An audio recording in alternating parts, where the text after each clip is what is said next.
Ыбырай Алтынсарин, таза бұлақ. 3 жолаушы бір бұлақтың басында кез болыпты. Бұлақ бір тастақ жерден шыққан орманды жер. Суы мөп-мөлдір, мұздай салқын.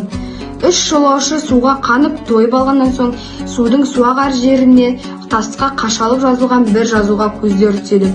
Жазуда: «Ей жолаушы, болсаң осы бұлақтай бол» деп жазылған. 3 жолаушы осы сөзге ойлана кетеді.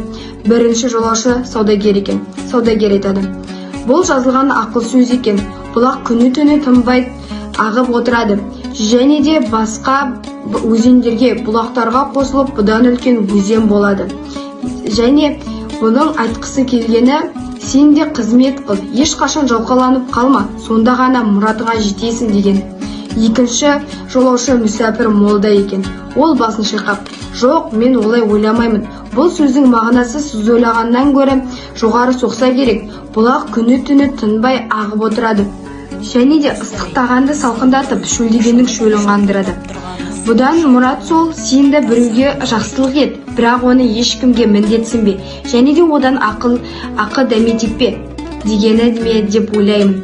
Үшінші жолаушы жомарт келген бір әдемі жігіт екен. Жолдастары: «Сен не ойлайсың?» деп сұрады. Үшінші жолаушы: «Менің ойыма басқа нәрсе келіп тұр. Егер осы бұлақ бір орында тұнып тұратын болса, бұған хайуан да, адамдар да ынтық болмас еді.